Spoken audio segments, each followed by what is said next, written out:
disrupt their preparation.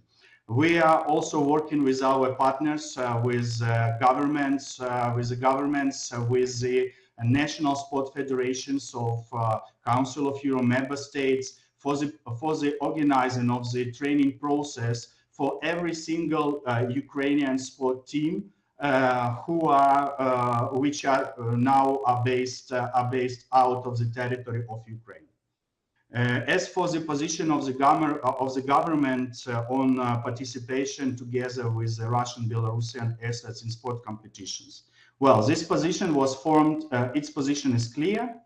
The government will not support financially or organizationally the participation of Ukrainian teams in such competitions if Belarusian or Russian athletes will be there.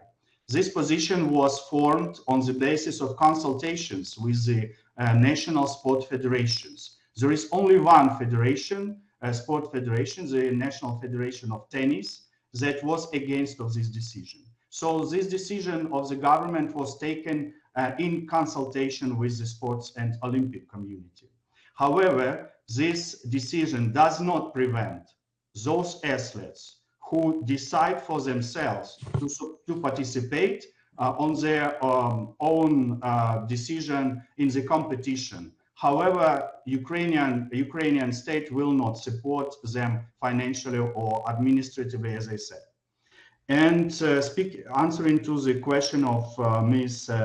Helland, I would like to say that Ukraine expects from Parliamentary Assembly of the Council of Europe the continuing unwavering support of our sovereignty and territorial integrity within international borders. And we believe that for this support, the support for the ban of Russian and Belarusian athletes, who are the tools of war propaganda of this both country, is very important. I thank you. Thank you very much. And dear Minister, I don't know your timetable, but if you follow our hearing, it would be nice, and maybe we ask you later to come back. First, I want to inform the hearing members that we have in real following person Mr. Francesco Ricchibiti. He is from the Summer Olympic International Federation. Welcome.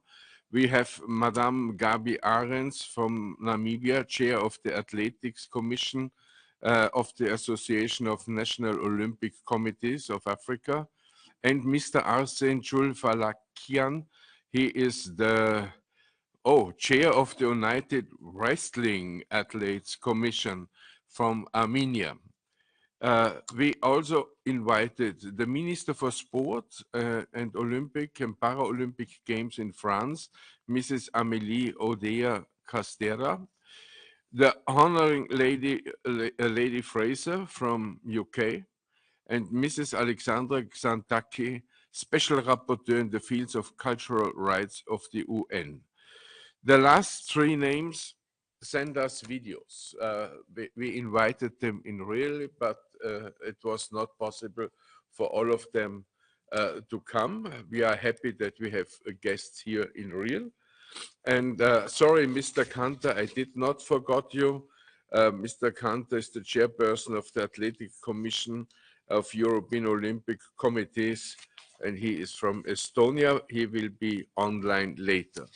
Now, dear Secretariat, I would decide that we start with the video of the Minister for Sports from France. Is it possible, Amelia?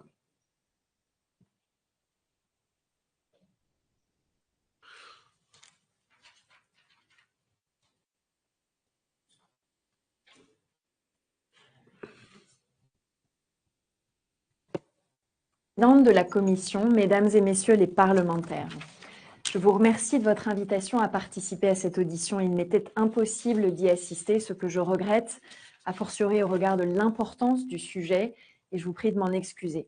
Mais je souhaitais vraiment pouvoir m'adresser à vous par ce message vidéo, et j'ai également demandé à notre représentation permanente à Strasbourg de me rendre compte de vos échanges, dont je suivrai avec beaucoup d'attention les prochaines étapes.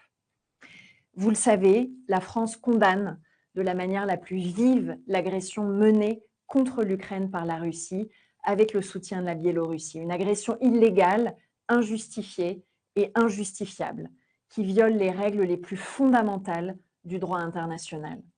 Mon pays est à ce titre mobilisé pour que les sanctions économiques, politiques, diplomatiques, culturelles, mais aussi sportives, prises à l'encontre de la Russie et de la Biélorussie se poursuivent et même s'intensifient tant que cette guerre d'agression perdurera.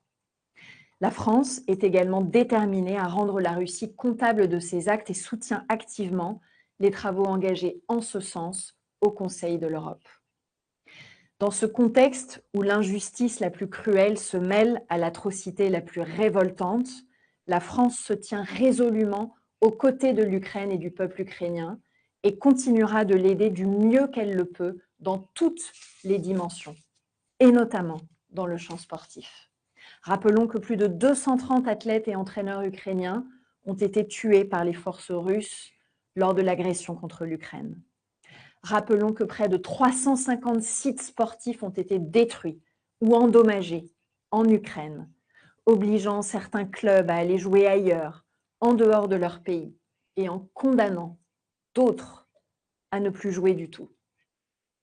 Rappelons que les sportifs qui sont restés là-bas en Ukraine, dont de jeunes enfants, dont de jeunes espoirs du sport ukrainien, évoluent dans l'angoisse et l'insécurité les plus totales.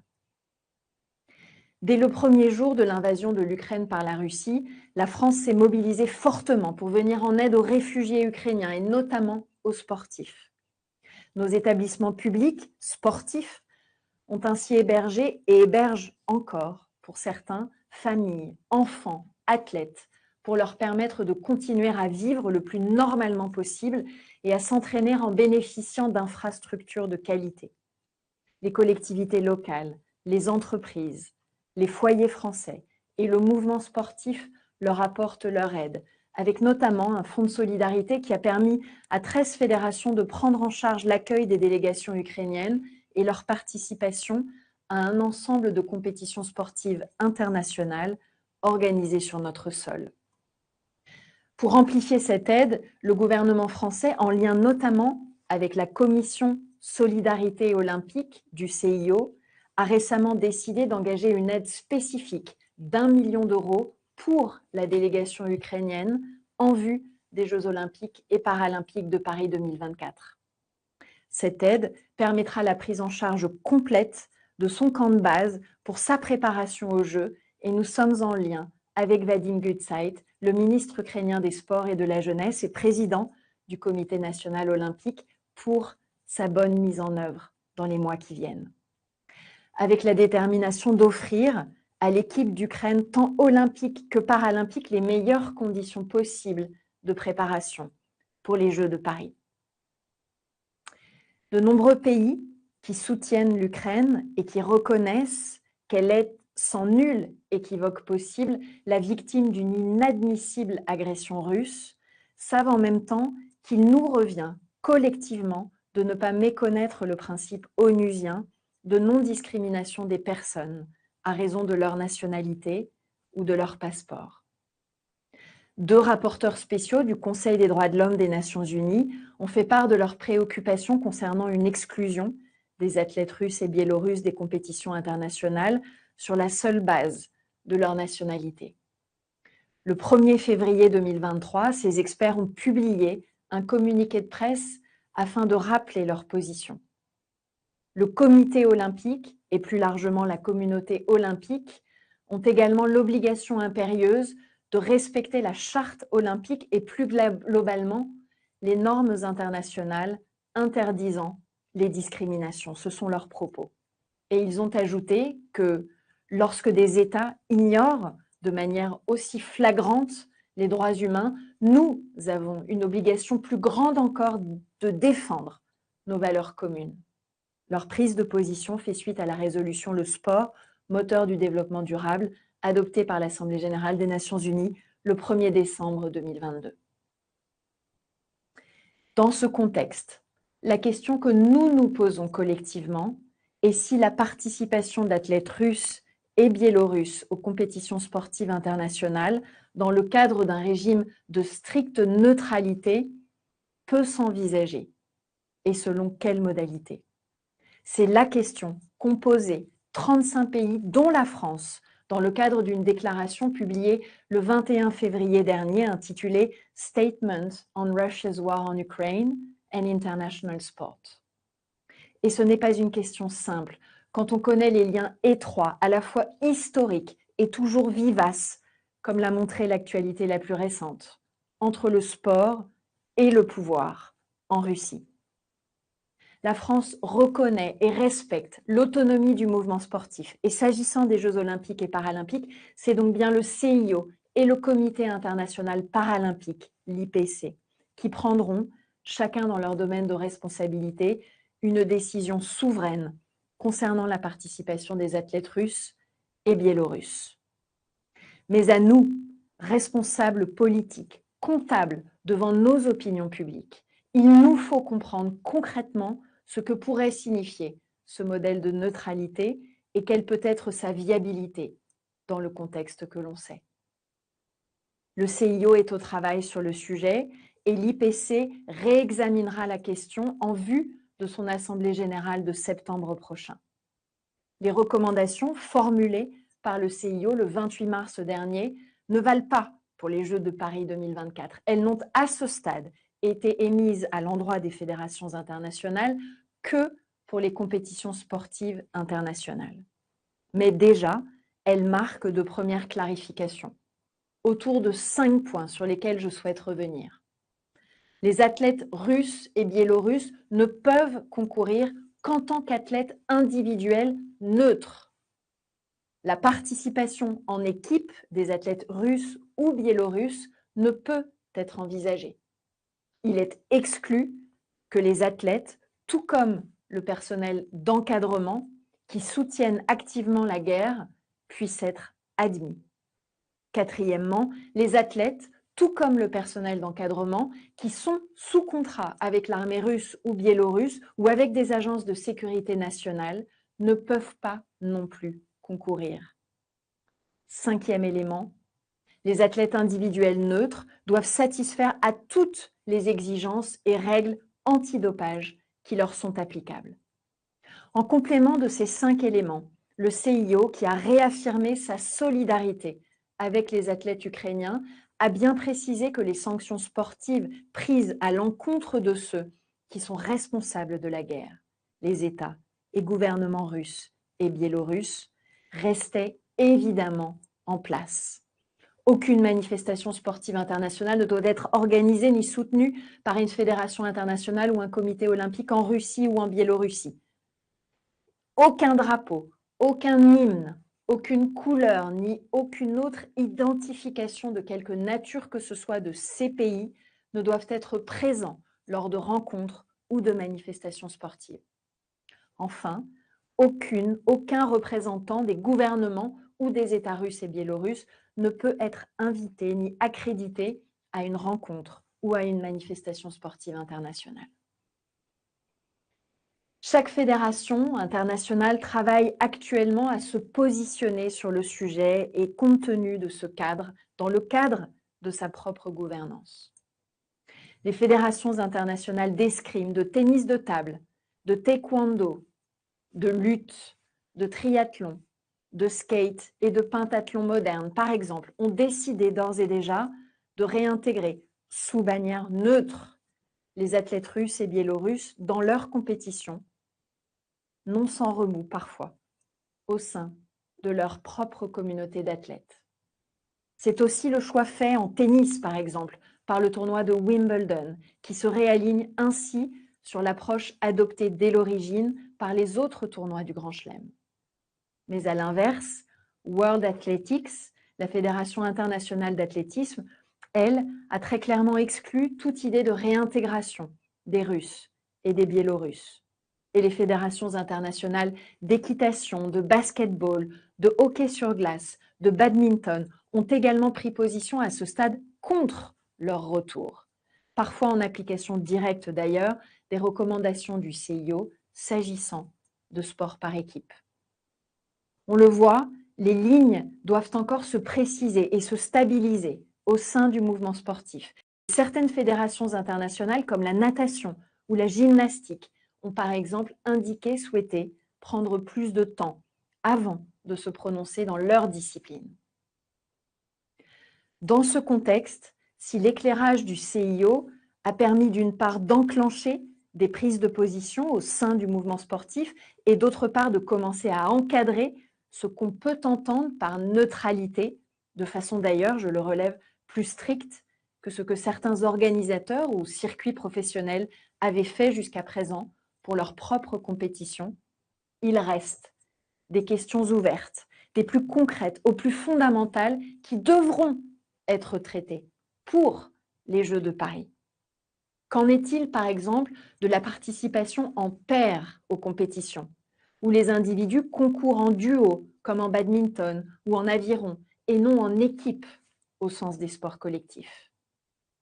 Quelle position le CIO entend-il prendre vis-à-vis d'athlètes financés par l'État russe ou biélorusse, ou de ceux sponsorisés ou bénéficiant d'un soutien financier de la part d'entités ayant des liens avec les États russes ou biélorusses?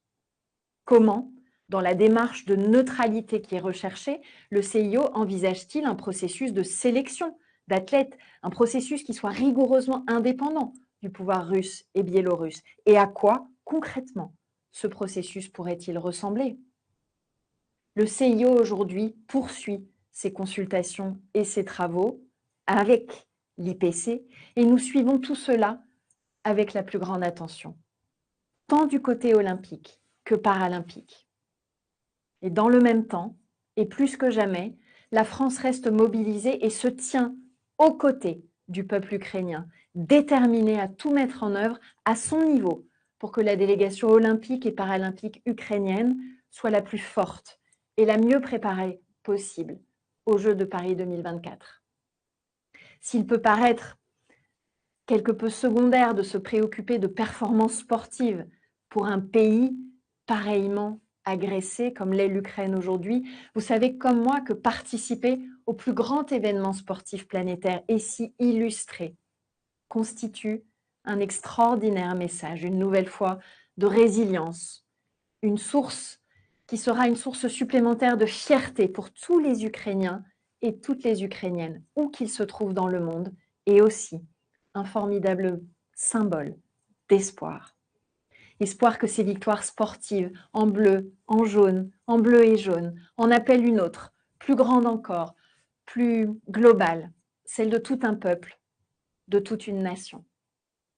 Je vous remercie pour votre attention et pour vos travaux, dont je suis persuadée qu'ils continueront de faire progresser la réflexion collective dans les semaines et les mois à venir sur ce sujet de première importance. À bientôt à Strasbourg pour poursuivre ces échanges. I'm surprised how the Minister for Sport is excellent expert of the different disciplines of sport, and what I noticed that from the beginning she made the same level between Olympic Games and Paralympic Games. I think this is very, very important for Paralympic Games, that the country stands behind the Paralympic Games, and I think it's very important. Now she made the link to the UN. So now, as moderator, I have now a problem, and I make now a decision. Maybe Roberto looks bad, but we start now the video from the United Nations Special Rapporteur Alexandra Xantaki. But I say to the technique, after 5 minutes, please stop. And we will put the whole video on the website. But when we have now this long video, then the time is running away. So can I ask the technique to start the video and stop after 5 minutes? The Xantaki or the Lucy Fraser, who is the UK minister? No, who is the longer is Xantaki? No, Xantaki she said always the UN and the UN. So let's make Xantake, 5 minutes, then please stop by yourself. Thank you so much for the invitation to participate in this event, and I'm only sorry that I cannot be there at the moment. However, I'm grateful for the opportunity to express my views regarding the participation of Russian and Belarusian athletes in the Olympic Games. I have repeatedly commented publicly on the illegality of the war in Ukraine and the suffering and human rights violations that this war brings. I have made several public statements and continue to be very actively involved in commenting on the effects this illegal war has, both on the cultural heritage in Ukraine and on the cultural identities in Ukraine. On the 14th of September 2022, though, jointly with the Special Rapporteur on Racism, I sent a letter to the International Olympic Committee. In that letter, I expressed serious concern about the recommendation to ban Russian and Belarusian athletes and officials, such as judges, from international competitions, based solely on their nationality, as a matter of principle. This raised serious issues of non-discrimination. My interest is part of my wider concern about increasing unjustified restrictions affecting Russian and Belarusian artists, academics, and scientists merely on the basis of their nationality, not only abroad, but in their own countries, since the Russian aggression against Ukraine. The right to participate in cultural life, which is protected under international law, includes the right to participate in sports, hence my interest in the exclusion of Russian and Belarusian athletes from sporting events. I chose to send the letter to the IOC as in September 2022 because the IOC has affirmed through its strategic framework on human rights its commitment to respect human rights within its remit in accordance with the UN guiding principles on businesses and human rights. Also, Fundamental Principle 4 of the Olympic Charter confirms that the practice of sport is a human right and establishes that every individual must have the possibility of practicing sport without discrimination of any kind. Fundamental Principle 6 repeats this prohibition of discrimination. So there it goes. The continuing blanket prohibition of Russian and Belarusian athletes on the basis of their nationality violates the principles of universality and non-discrimination, two of the most fundamental human rights principles. Such a ban confuses states' behaviors with individuals' behavior, something that international human rights law prohibits. Punishing individuals, athletes, solely based on their nationality for the heinous acts of leaders over which they have no control undermines this distinction between states and individuals. Further, such blanket prohibition actually undermines peace rather than promotes it. The practice of sport is an instrument for preventing conflict and promoting long-lasting peace and development objectives, as the United Nations has recognized. In the face of threats to peace and security, we should all resist to being lured to further aggression. Instead, we should maintain our checks and balances when it comes to restrictions of human rights. Searching for avenues that allow all athletes who have not committed human rights violations, whatever their nationality, to engage in sports is acting to prevent the further erosion of our common values and to promote peace and understanding. Now, this does not mean that restrictions of athletes are not allowed under international human rights law. International law authorizes limitations and restrictions to most human rights, but following specific standards. Limitations to the right to participate in cultural life, including sports, must be determined by law, must pursue a legitimate aim, must be compatible with the nature of the right, and be absolutely necessary for the promotion of the general welfare in a democratic society.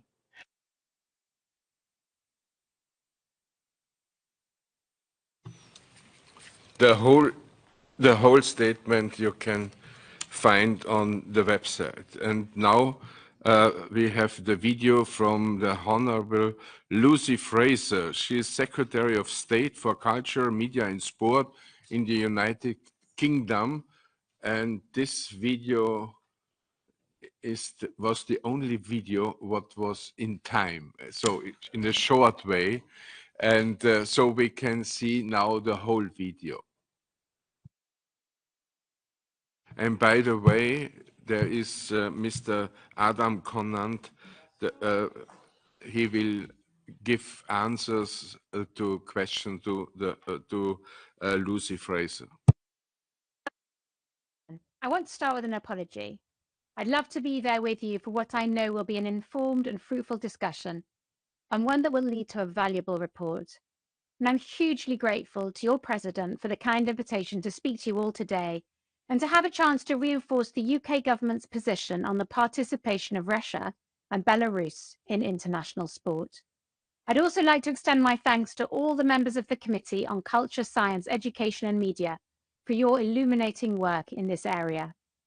The UK government has been committed to the people of Ukraine from day one of Putin's barbaric invasion, and that commitment is an unwavering one. Any change to our position on the participation of Russian and Belarusian athletes representing their states in international sport would be incompatible with that commitment and incompatible with our values as a country. As this Council knows, the Olympic truce, a principle that dates back to the 9th century BC to promote peace, friendship and understanding through sport, and is agreed at the UN, has been broken by Russia not once, but twice. The first time was rather unbelievably at their own hosting of the Winter Games at Sochi in 2014, and the second was during the Beijing Games in 2022. Russia has shown nothing but contempt for the values of the Olympics movement, and its flouting of the rules has extended beyond the current conflict, as we saw with its involvement in doping programs. The facts are incontrovertible. Russia has devastated Ukraine, Russia has killed Ukrainian athletes, and Russia has smashed Ukraine's sports infrastructure to smithereens. This regime does not deserve to see its athletes line up on the starting blocks of races or stand on podiums during medal ceremonies as representatives of their countries. As part of our absolute commitment to Ukraine and Ukrainian sovereignty, we have used the convening power of sport to bring together a coalition of 35 countries opposed to Russian and Belarusian participation in international sport. The collective statements we issued in March and July of last year and February of this year set out shared principles that all those countries agreed on. Our common goal is for sporting bodies to minimize the ability of Russia and Belarus to use sport for political gain. We recognize and want to maintain the autonomy of sport, and we support those national and international sports bodies who have shown moral clarity and exceptional leadership in this area.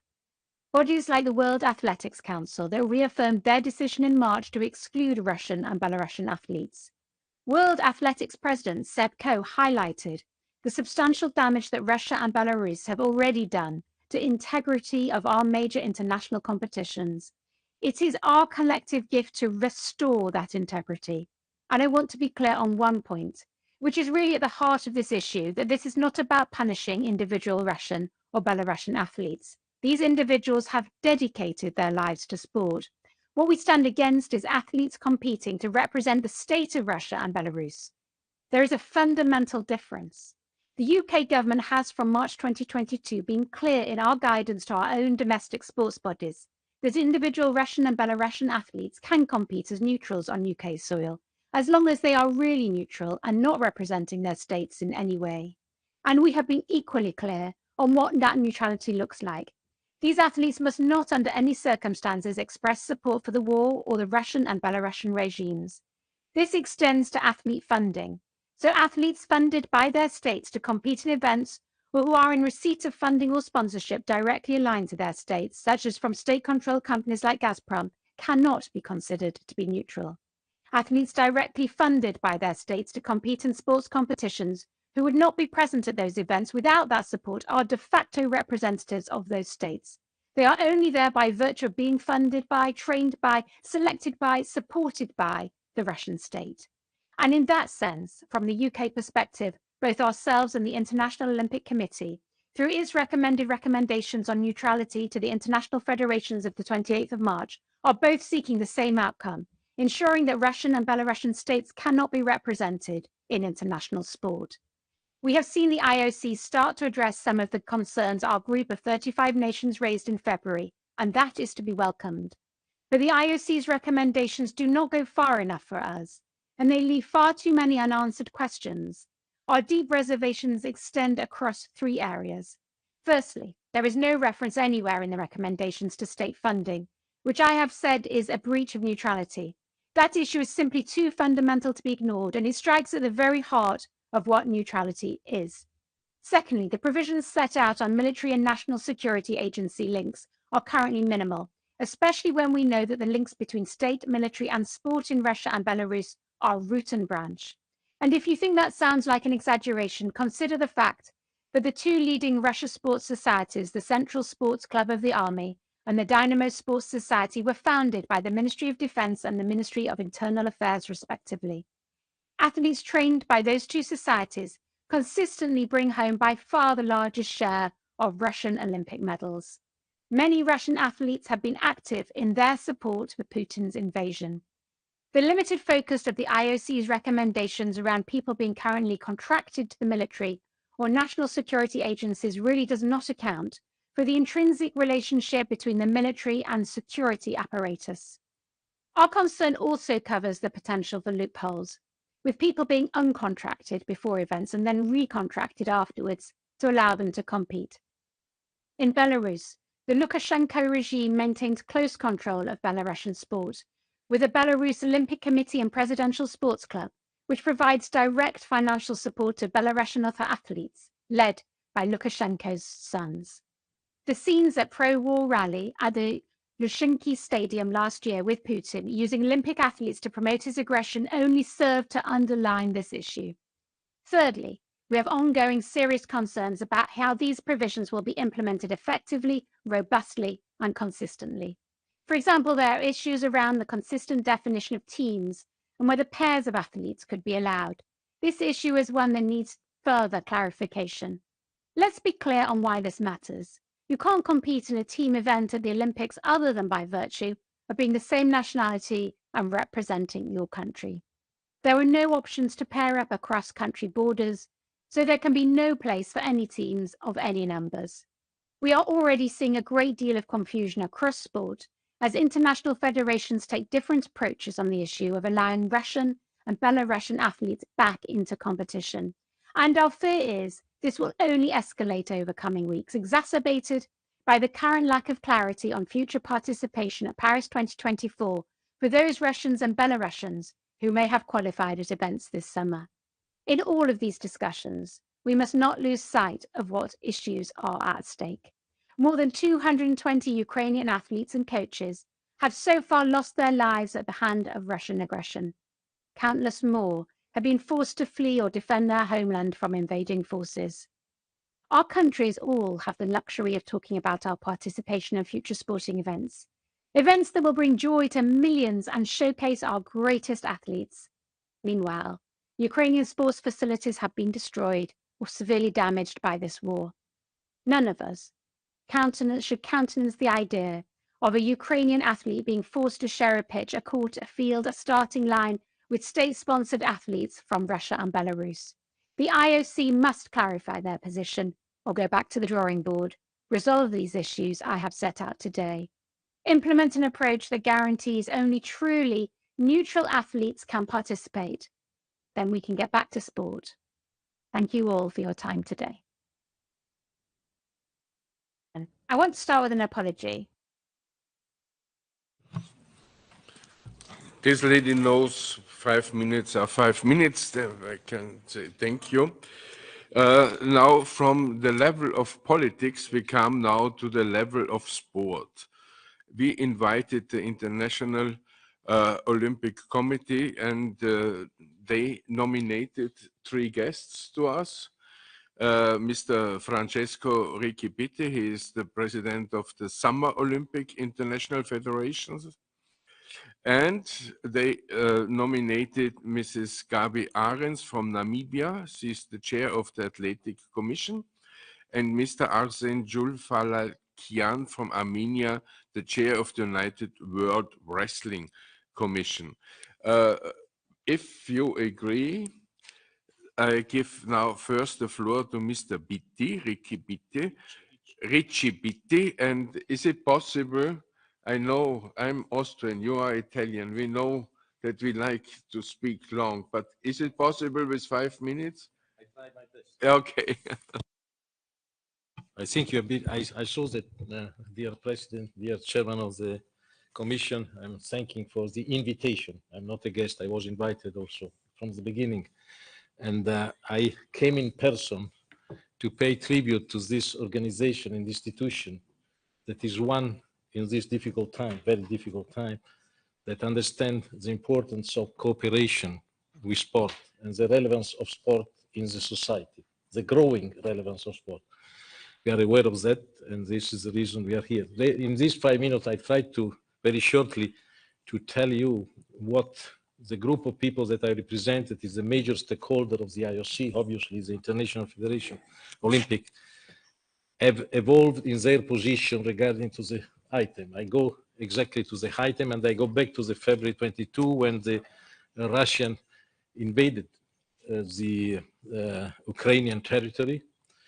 And I want to remind you that the IOC was one of the few, if not the only, global international organization to take immediately decision in two sides. One was sanction, very tough sanction on the Russian and Belarusian responsible people. I don't want to repeat because my friend Amélie has already listed and she's very informed, so I don't want to repeat this. But the sanctions were very tough and they are still in place. At the same time, the Olympic movement put in place an unprecedented effort of solidarity with Ukraine that continue today and involve a lot of money. I can tell you that 85% of my international federation are acting and spending money to help the Ukrainian athlete to be ready for the Olympic Games and for the international competition. The president of the IOC, during his visit in Ukraine, approved a funding of 7.5 million, 3 times the first fund given to support the Ukrainian athlete. But a part of this two decision, the second part was the what we call protective measure. We don't like in sport to talk about protective measure, obviously, because it's against the mission of sport to include, but we had to do at the time, means February 2022.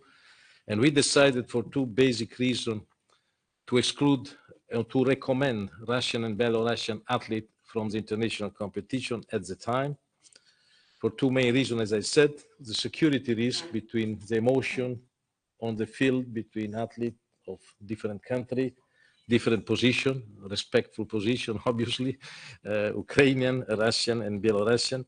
And the second reason was obviously to anticipate something that has already been said that is very sensitive to our mission, the autonomy of sport, the trend, as was very clearly expressed by the British minister, I'm sorry to say that the autonomy of sport is to be defended. And we saw a trend in many governments to try to decide which athletes should have participated in competition, important competition in their own country. So the situation, many people said why the situation has not changed.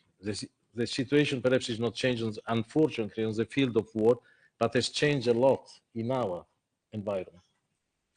And I mentioned two things. The participation of neutral art in many sports is a fact, and it happened without any incident, any problem. The most prominent sport is my sport, tennis, but also cycling, football, handball. Many Russian and Belarusian athletes participate without any problems. And on top of that, there has been a trend also by important government to release visa, not to retain visa, and to release visa, to issue visa without many exceptions. So I believe that this is also a good sign. Last but not least, a personal note, as a member, life member of the All England Club of Wimbledon, I noted, and I would be very curious to know, I'm sorry that the minister of British minister is not here in person, because he should clarify me Why is the condition of readmission in Wimbledon of the athlete, that I'm very pleased as member of the club, is perhaps based on less restrictive measures than the one that we as IOC movement want to put in place, but it's a matter of question. So if you put on top of this the rapporteur of United Nations that we heard, and I want to remind also that obviously the proximity play a great role in being sensitive to a war, but we have about 70 conflicts in the war, in the world now, and no place, and I'm very pleased to hear later Dr. Julpa Lakian that is living in the Caucasus crisis region, and surely they never ask the opponent or the other party to be excluded from the competition, even if we are in a sort of war with other countries. So having said all this, the last comment I want to do is philosophical. We have to go back to origin of the modern sport and to De Coubertin. De Coubertin said that the only way to have peace is to bring the youth, the whole country, I quote his wording shortly, together for amicable trials of sport. This is a great tool to have peace. So we have to keep the dialogue open. We have to put bridge if possible. And this is a mission of sport, to unite in a peaceful competition. So where we stand now, this is my conclusion. We stand that on December 22, the vast majority of the stakeholders of the IOC recommend the IOC to give criteria of neutrality for the readmission of athletes in the international competition. We are still currently working. The IOC did a big effort, and at the end of February issue what has been mentioned very clearly again by the French minister, clearly issue a criteria of neutrality. We are still working on that, because after the criteria there is the implementation that is not easy, and the control that is a serious process as required very strongly by our British minister. So we are working on that in these days. We have different view, but don't overestimate. Some of the federations that have been mentioned agree with the principle of readmission, but they don't need, because they don't have Russian athletes interested in the Olympic Games, so they have not so much to deal with this matter, so they are lucky enough. We monitor this with the IOC. We are very close to the final process. That means the implementation process of this criteria. We are confident that this will work, and we start working with international competition. Then, last comment about the IOC and the games in Paris, because this is the end of the story, the games in Paris and in Milano Cortina for the winter one. The IOC took time. He said we have to see how it works in the international competition, and then we will decide later on the qualification of the, we monitor this process. We are very concerned because the qualification system should be happening now. We see which kind of system we will use, but we, together, the IOC, we try to do our best to have a very transparent and acceptable process at the end. Let me close with one sentence. I believe, having heard the president of the Olympic Committee of Russia saying that the criteria established in the IOC recommendation are a farce because are too restrictive, and having heard our Ukrainian friend that we understand the feeling and the emotion, but we should not agree all the time, saying that this is unacceptable for the other side because it doesn't respect the sacrifice of the country.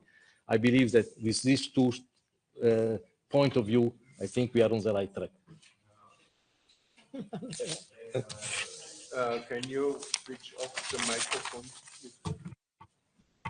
So thank you, Francesco Ricci-Pitti. Now we come to the athletics. Gabi Arens from Namibia, you are the voice of the African sports person by the National Olympic Committee. Please, the floor is yours.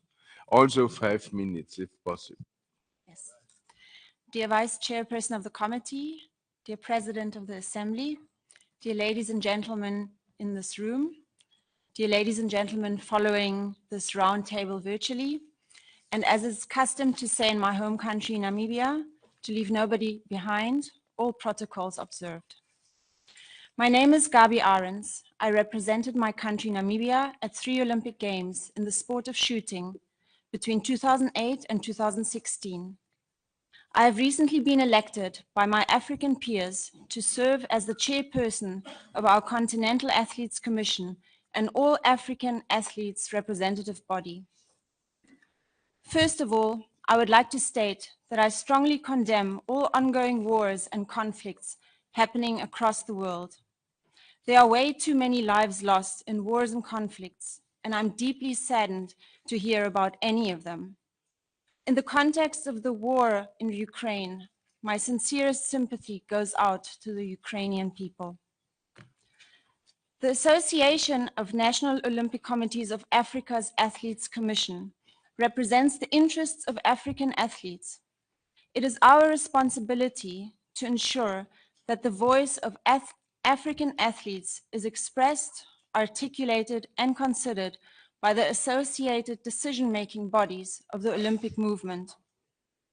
The main purpose of the ANOCA Athletes Commission is to ensure that the opinions of the athletes are successfully gathered through the network of athletes commissions of national Olympic committees that are members of our continental body.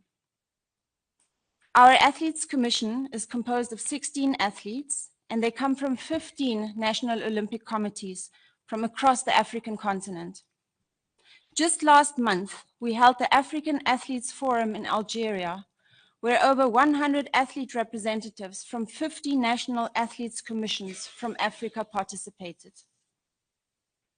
As athletes, as representatives of athletes within their countries, these 100 athlete representatives are elected by their peers at a national level to represent and share the views of athletes from their countries.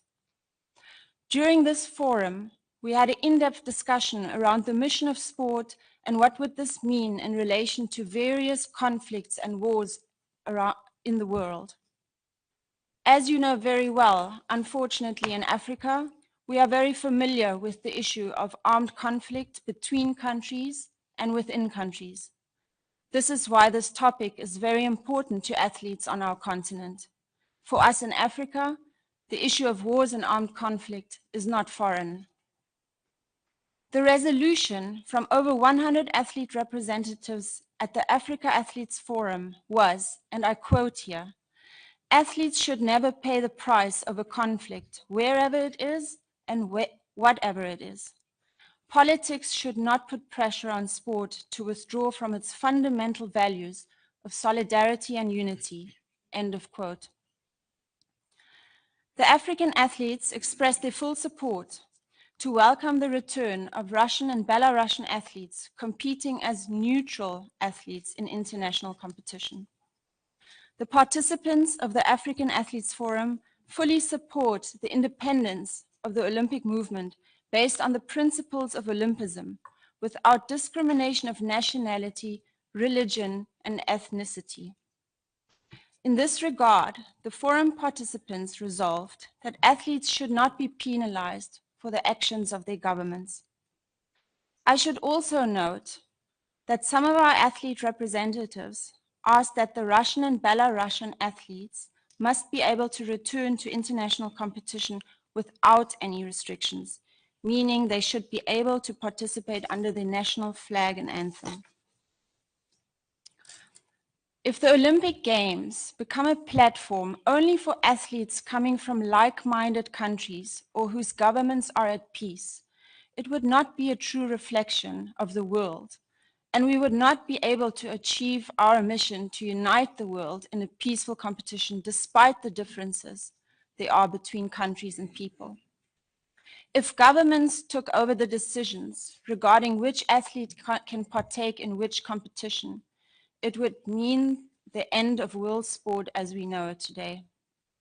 Athletes should take part in international competition based on their sporting merits and not on political grounds or because of their passports. On behalf of athletes from Africa and our Athlete Commission, I would like to reiterate that athletes should never pay the price of a conflict their government is involved in. Thank you very much for your attention. This concludes my opening remarks. Thank you, Mrs. Ahrens. And now, the chair of the United World Wrestling Commission, Mr. Arsene Chulfalakian. Please, the floor is yours. Please, also 5 minutes. And I saw that four colleagues asked for the floor. Now I'm very happy. I see that we get more gender balance now in the question. Now we have 7. 8, but now I think we comes to a limit in the time. Arsene, you have the floor. Thank you very much. Honorable Mr. President, Mr. Vice Chairman, respectful participants of the hearing, ladies and gentlemen. Thank you for the opportunity to be with you today and share with you my perspective on this important topic. Let me briefly tell you about myself. I'm Arsene Chulfalakian, PhD in History and International Relations, 3-time Olympian, Olympic silver medalist, world and European champion, World Cup winner in wrestling from Armenia. In 2021, I was elected by my fellow wrestlers from across the world, that is more than 180 countries, as the chair of the Athletes Commission of the United World Wrestling, the international governing body for wrestling. I am also a member of the United World Wrestling Executive Board. You might ask why I've mentioned my nationality, because it has direct connection with the topic we are discussing right now. In September 2020, Azerbaijan brutally attacked Armenia with a full-scale war. Armenia lost it. Officially, we had more than 4,000 soldiers killed, 11,000 wounded, and about 10,000 square kilometer territory was occupied. 1 year later, we had another massive war, with more than 200 Armenian soldiers killed and about 200 square kilometer territory occupied. I trust you can imagine how well I realize what war means and looks like. During the war, I lost relatives, friends, and people whom I knew pretty closely and loved a lot. In my home country, we can feel the war every day. As we speak now, my 120,000 compatriots, among them 30,000 children, have been blockaded by Azerbaijan in Artsakh, Nagorno-Karabakh region for more than 4 months, with no sufficient food, medicine, and basic products. This February, the International Court of Justice in Hague officially ordered Azerbaijan to open the life corridor, but without any results so far. Despite all, I have never used my position in different international sports conferences or meetings to call for a total ban of the Azerbaijani athletes. And I am not going to do that here either. About the invasion of Ukraine by Russia, for me it's a personal tragedy to see these two very close neighboring nations at war. I know these countries very, very well. Since my childhood, I have spent a lot of time there with great memories. Even my first cadet coach is currently a coach in the Ukrainian wrestling team. I have friends and peers on both sides, and it is very painful to see how their population is suffering now.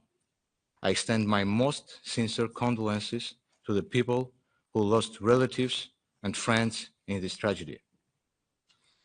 When we are talking about the possible participation of Russian and Belarusian individual athletes in international competitions, I would like to emphasize that we are discussing their return as neutral athletes. This is the key concept around which we should focus our discussion. Sanctions are not lifted. They are not going to be lifted, as Minister of Sport of France mentioned. There are no tournaments, no officials, no anthem, no flag, no team, sports, etc. So we are speaking only about the athletes who have nothing common with the political processes, not involved in war, but only doing their professional job, professional sport. As a former member of parliament in Armenia, I know very well how political decision-making works.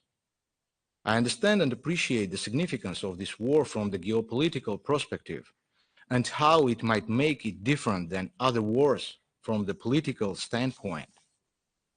However, the Olympic Charter and the Olympic values work differently. They don't and cannot make a difference between the right of the athletes because of the geopolitical issues. The Olympic Charter is crystal clear in its guidance for the Olympic movement. There cannot be any discrimination for any reason. Human rights, democracy, non-discrimination of any athlete on the basis of their nationality. Are these values really important for us, or do we use them selectively? Just imagine the emotional condition of an athlete having this in mind. For 10, 15, 20 years or more, the athlete is waking up with one sole dream in his mind, to become an Olympic champion. And suddenly politicians destroy their dream with banning them from the competitions. They don't care, these athletes don't care about the international relations. They just want to do what they love to do and what they are good at. I don't know what to say about the youngsters. They even have no right to vote. All over the world, we are fighting successfully against criminality through sport, drugs, prostitution, bans. One of the best ways to overcome those dangers is the sport. And we ban it without any differentiation. What are we doing? Instead of solving the problem, we are making it bigger. My position is based on the belief that sport should never be politicized. It's not acceptable to use sport as an instrument for punishment. It is not up to governments to decide who can take part in sporting competitions, because that would be the end of international sport competitions. There are dozens of ongoing conflicts in the world right now, with unfortunately way too many people suffering and dying. This was the case, or still is, in some countries such as Iraq, former Republic of Yugoslavia, Libya, Syria, Yemen, Lebanon, Afghanistan, and many others. Can anyone remember a case when all the athletes of a country were banned because of an armed conflict or a war? As a sport official, I could not explain to an athlete why he or she should be banned from the sport because of the decisions of their governments. How can banning culture, education, or sport help to overcome this terrible situation? Does it mean no more Pushkin, Dostoevsky, Tchaikovsky, no more Russian students in Western universities? I can't see real arguments for doing so. Many thanks for your attention, and if you have any questions, feel free to ask me. Thank you very much.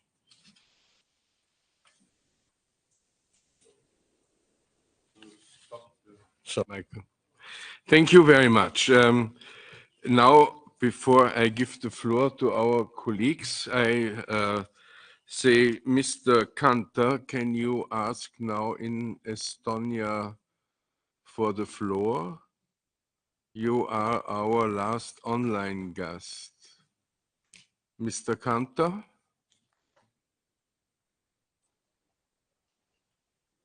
Hello? Yes, we can hear you, but we cannot see you. Okay. Oh, now it's perfect. Thank you. Please, also please 5 minutes. Yes, thank you. Dear Mr. President, dear Vice Chair, dear participants. My name is Gerd Kanter. I represent country Estonia. I'm EOC Athletes Commission Chair. I'm a 4-time Olympian. I have Olympic gold and Olympic bronze medal. It is sad that we have to have this debate on this topic at such a high level, but it's quite clear that full responsibility on this war lays on current Russian leadership. We're in a situation where every reaction is loaded and urge counter-reaction. At this point, no decision is not made, but pressure is on, and the decision is very time sensitive. I fully support that this decision should come inside from sport, not from governments. But due to the complexity of this topic, everything is mixed, and there are no black or white. And as we now following many international federations' decisions, we can see that there are no clear position. But many athletes and federations from our region are at the position that this time Russian and Belarusian athletes should not participate at the next Olympic Games in Paris 2024. I give you 5 reasons. First, it is very big risk at the Games. If Ukrainian and Russian athletes will meet at the stage at the Games, it is very hard to follow Olympic rules and values for Ukrainian athletes. At the same time, when more than 230 Ukrainian athletes and coaches have been killed in a war. And if Ukrainian athlete will decide to not compete with a neutral Russian athlete on ethical reasons, it will be turned on political statement. And it will be all over the news. So Games will be politicized. Secondly, IOC has responsibility to guarantee future of the Games. If we make exception to current to country who is running large-scale invasion war, we will face many risks in the future. It is not the only conflict between two countries. We have to admit that more than 50 countries have agreed sanctions against Russia, including many top sports countries. If we do make this exception, it will be very irresponsibility. And if exception is guaranteed to sport, it will be also asked for many other like fields. Thirdly, who can give guarantee that war does not expand to the other countries? Every day there are new news that like Russia's leaders want to conquer former territories, including my country. It will be if it will happen, how we act, because already athletes who have get this neutral position, what is going to be their position after this? Fourthly, it is also very difficult to Russian and Belarusian athletes. If they support publicly the war, they can't participate at the Games at the current rules. And if they do not condemn the war at their home, it's also very difficult, because we can hear many situations where like Russian or Belarusian athletes have like supported peace and they've been put into a prison. Fifth, it is not only a matter of sport and politics, it is also ethical. If we take decision and accept athletes from aggressor countries, we take also part of responsibility on casualties and victims. War is expanding and we don't know how does it end. Even if we take neutral position, it is still political and we support war. If we let thousands of people still dying and we stay away, it's very hard. It is impossible in this situation it is impossible the situation. That's why it's best to keep aggressor countries' athletes away from next Olympics. So the time is not now. Until there is no peace agreement, we should stay where we are now. Thank you. Thank you, Mr. Kanter. Now I come back to Estonia, and I want to give the floor now to Indrek Saar from Estonia. He is the mover of this motion, and he is the initiator of this hearing. Indrek, is it also possible for you by 2 or 3 minutes? And after you, I want to invite the chair of this committee in the same line. And Alexander Boce, do you have a transition by your name and sex? You are Jovanovic, but I think you ask for the floor and you will be the next. Okay. So Indrek, you start, and then our chair. Thank you very much, and thank you everyone who have been had find time to participate and to discuss, because this is a fundamental question for the Council of Europe, for the House of Democracy. This motion excluding the athletes and officials of the Russian Federation and Belarus from participating in the International Olympic movement was initiated by me when we had our committee meeting on 21st and 22 of February this year in ancient Olympia. And it was sadly almost 1 year of this day when Russian broad-scale invasion started in Ukraine. And I have to repeat what was said by the President and what is said in this motion. The Olympic Charter and the fundamental principles of Olympism clearly state that the goal of Olympism is to place sport at the service of the harmonious development of humankind, with a view to promoting a peaceful society concerned with the preservation of human dignity. Russian war of aggression is an undisputable breach of this principle, constituting a crime against humanity. The responsible perpetrators of these crimes shall be brought to justice and not to be let to hide behind the Olympic flag. When we talk about those Russian athletes who have publicly stated or expressed their support to the war, we have a rather broad moral consensus. But it gets tricky when we talk about those athletes who have not expressed their position. And before we start arguing about legal and technical nuances, let us ask ourselves, what is the mission of athletes in society? And I deeply regret that Mr. Thomas Bach didn't find his way to Strasbourg, because in 2017, we started a discussion in a broader scale when Estonia was had the presidency of European Council about the role of the coaches, sport coaches in the society. And I would really like to ask Mr. Thomas Bach, has he forgotten something?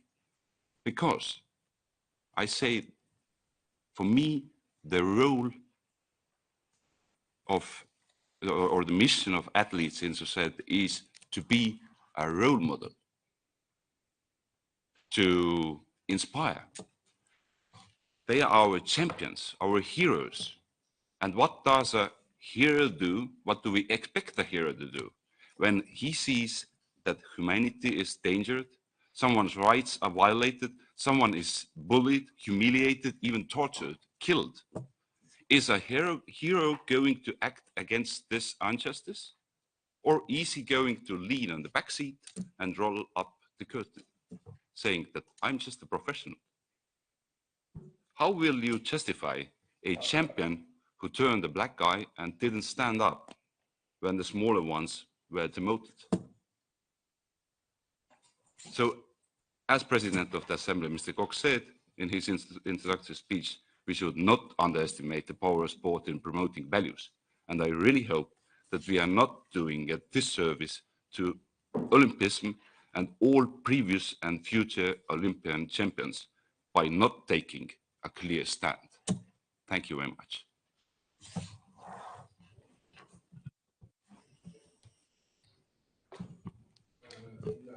Michael, okay. Thank you, Indra Xar. Now, Madam Kravchuk is the chair of this committee, and after her, I invite the rapporteur for those report, Madam Neagu. But first, Madam Kravchuk, is it also possible for you both, so in 2 or 3 minutes? Yes, I'll try to be as short as possible, but I will try to give you the overall picture. I'm from Ukraine, so I know how it's organized in Russia, and I can read a lot of Russian sources. And just a short answer to you is sport connected to government. Just Google Putin and sportsmen, and you'll see tons of pictures. They dictators always use sportsmen, cultural workers as pretty much nice furniture near them. I'm really sorry to say that, because the Russian athletes deserve better future, and they deserve better attitude. But how they're being used, and they're not leaving the country, they are still being used.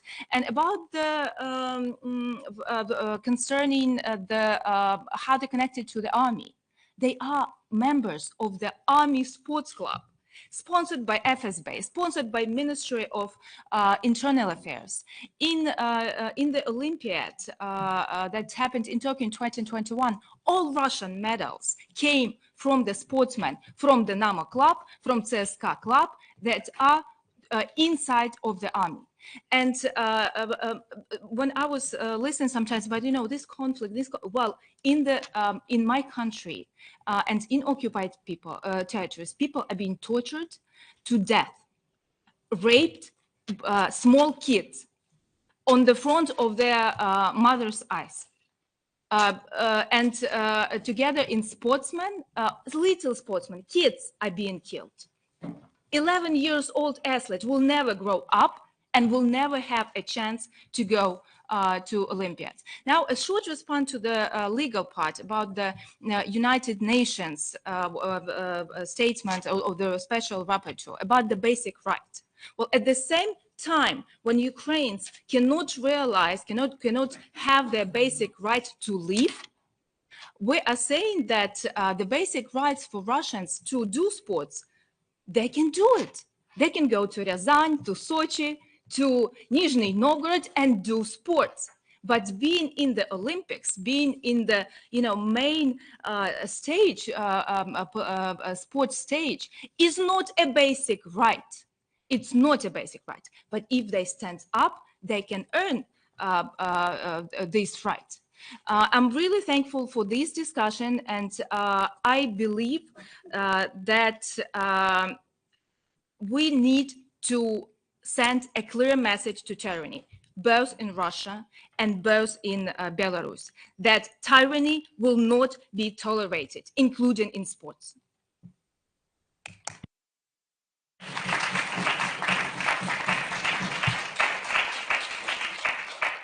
Thank you, Yevgeny. And now I ask also the rapporteur for this motion that you can be in time. Thank you. Thank you. So I have a question for Mr. President Richie. I will be short. I understand that you defend the participation of the Russian and Belarusian athletes on the Olympic Games. I understand also that is not finalized, but for this moment, what do you think that the criteria should be for a neutral participation in the Olympic Games? So to be sure that the political propaganda will not happening and the dignity and human rights for everyone will be assured. Thank you. Thank you. The next question comes from Lord Fox. He was in the past rapporteur for sports, also in this committee. Please. With due respect to our guests, I find the special pleading for sportsmen quite sickening. There are two arguments that you're putting forward. One is that there are other conflicts around the world. That's no explanation at all. What we're fighting here is, as an organization that upholds democracy, we're supporting Ukraine because they are fighting, they are dying on our behalf, fighting for democracy against totalitarianism. And how is this war going to end? It's only going to end in one way, and that is Putin deciding to give up. And how can we make him give up? There is only one way, that the people of Russia need to put pressure on him. And just as the sanctions on businessmen, on oligarchs, is to make sure that to protect their fortunes, put pressure on Putin. We need the athletes to put pressure on Putin. And the only way to do that is to stop them participating in any way whatsoever in these international events. And we need to be firm on this. As an organization designed to protect human rights and democracy, if we don't do that, then we're failing in our duty.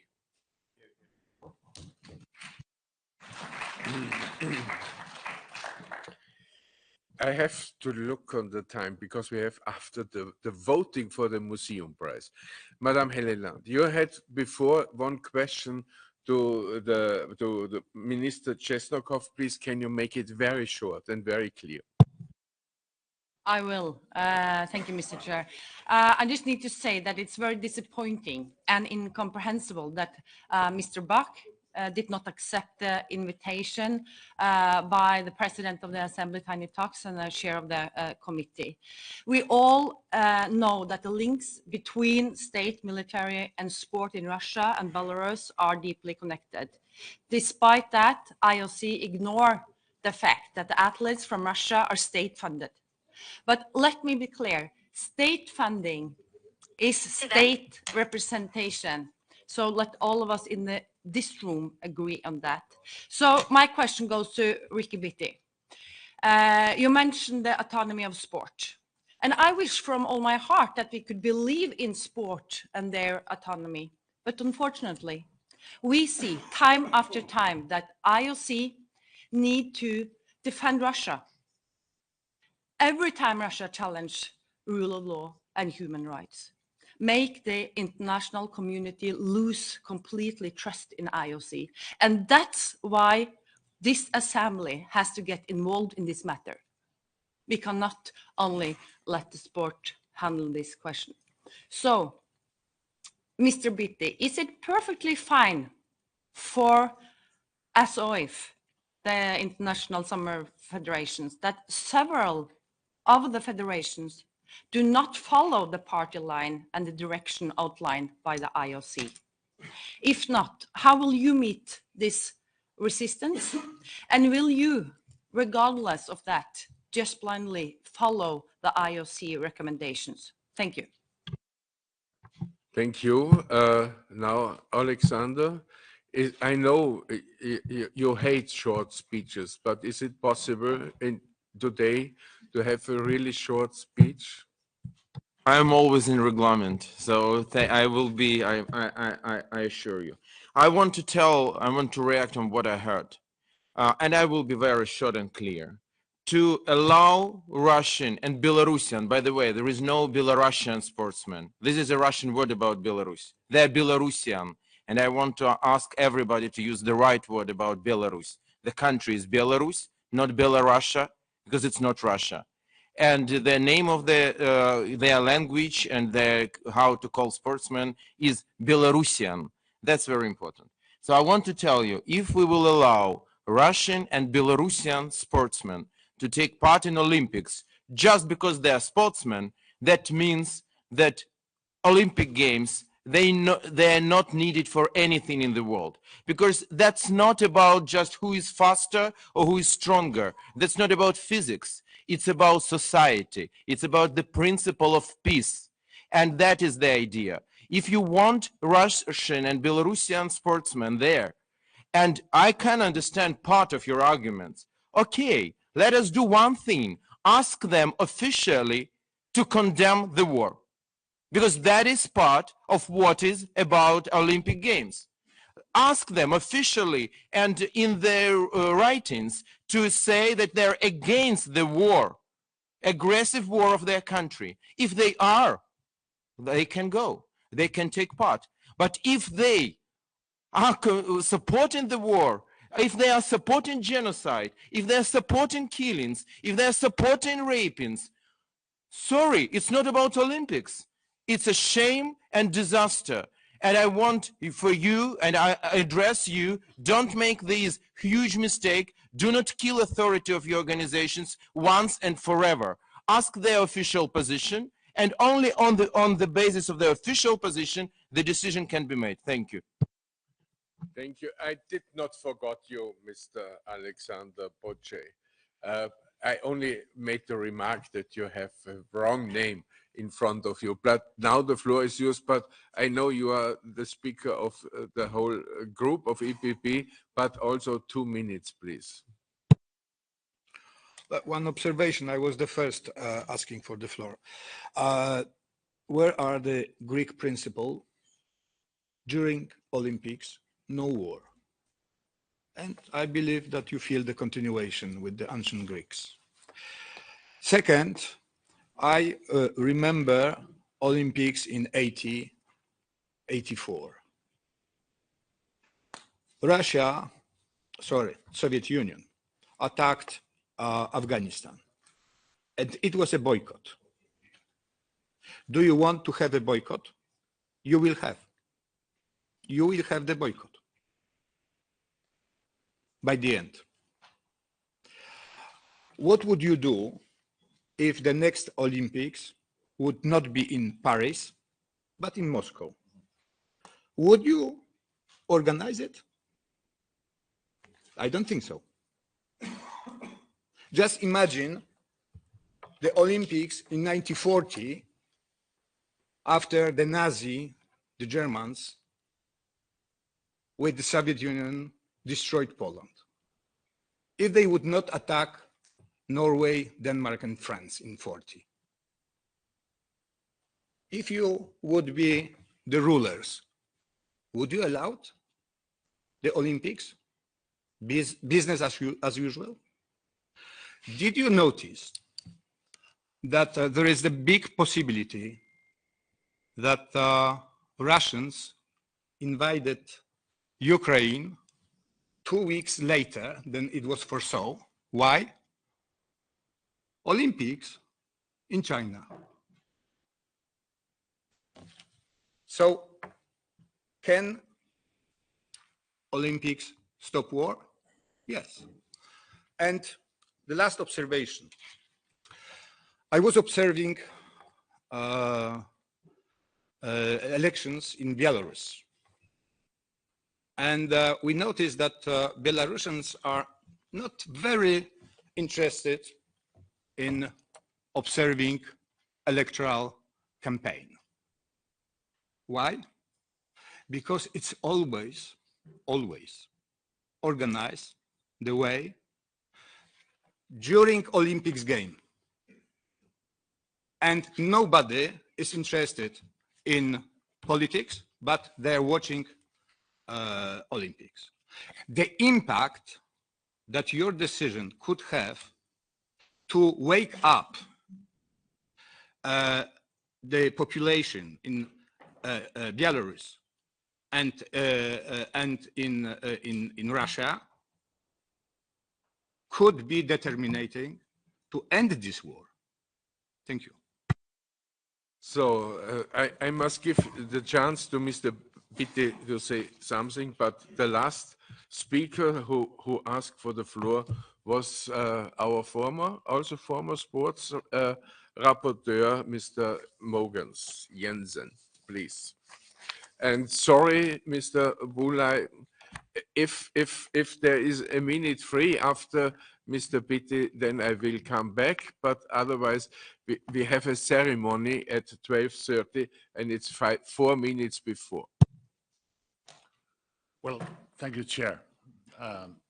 Imposing a war on another country with all that mass destruction, lost lives, violence, has to have a clear consequence. And for me, it overrules the statutes of the Olympic movement. We have imposed sanctions on a lot of people in Russia. When you impose sanctions on companies which cannot trade, you impose sanctions on, you could say, innocent workers in Russia, who has nothing to do with this conflict. Why should this be different when it comes to people who exercise sports? Is there a special discrimination on sports people to impose sanctions than there are to other ordinary Russian citizens? I don't think so. Sport has also to take their responsibility when it comes to countries that impose wars on other countries. So I think there's only one clear signal, one clear message to send here from the Assembly, and that is to exclude officials and athletes from Russia and Belarus for the Olympic Games. And I think that the Olympic movement should take down that message. So, Mr. Bulai, meanwhile, we tried to get 5 minutes more for you, but not for you alone, 2 minutes for you. Thank you so much, Mr. Chair. Mr. Ricci-Biti, thank you for your presence and thank you for everyone for your presence. My comment is the following. Russian troops have occupied Transnistria and Moldova 30 years ago. The Russian Sports Federation had no comment on that. Russia has occupied 1/3 of Georgia in 2008. Russian Sports Federation had no comment on that. Russia has annexed Crimea 8-9 years ago. Russian Sports Federation, Russian sportsmen and women had no comment on that. Now there's a full war in Ukraine and Russian Sports Federation sports have no comment on that.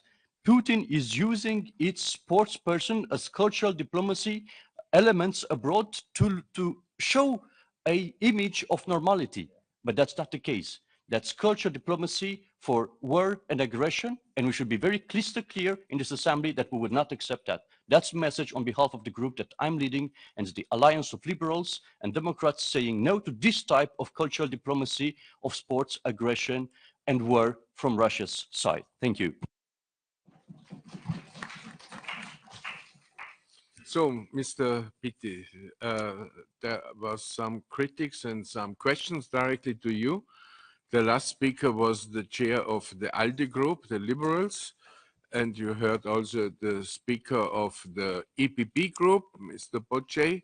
So please, can you also work with 5 minutes? Thank you. I will be much shorter. I think I have to answer to these two ladies that really put question to me personally with the name. The first ones, they said that she understands something that is not completely accurate. So what we as a group, the vast majority of the group, vast majority means perhaps 95%, 99%, during the summit in December to explore the way for readmission at some condition. This is accurate. What you have to understand is this position was taken by us in December, and I represent this group, so I have the duty to represent what it was, to explore the possibility to readmit at some condition some athlete from Russia and Belarusian passport. Having said that, the IOC received the message of the summit. We were one of the components of the summit, and develop criteria that has been published on the end of February 2023. I hope you know, these criteria are no international, the criteria are 5 points that are mentioned this morning many times, I hope you know. They are very restrictive. The implementation is very difficult, and this is my answer to Madame Linda. Many federations has no important athlete from Russia, so they don't care, and they said we go forward because they don't have the problem. Some federation, like a question, something postponed, they gain time because the implementation to be serious, and this is a matter that has been totally disregarded this morning, to be serious in the application of this criteria is very, very difficult. We have to have in place a system with third parties that control the self-declaration, that control perhaps media, and you have to understand that we cannot say, but the principles are very clear. The teams are excluded, for instance. It's a big exclusion. We have to decide what does it mean teams. It's a big exercise. Now there are many federations engaged in that. The rowing federation perhaps is busy to decide if something is individual, something is team. So it's very complicated. We have very specific problem each federation. So some federation has no Russian problem. So this is the one that has already said we don't care. Many federations has a problem, and they are working very hard to make the system working. The process is not finished. We are monitoring this process. We will involve many third parties to control that the process will be serious in case. And then I insist, this is related to the international competitions. It has nothing to do at the moment with the Olympic Games. I can speak on behalf of the Olympic movement in this particular area. The decision about the Olympic Games has been postponed to see how the situation evolves, also the situation on the field. Hopefully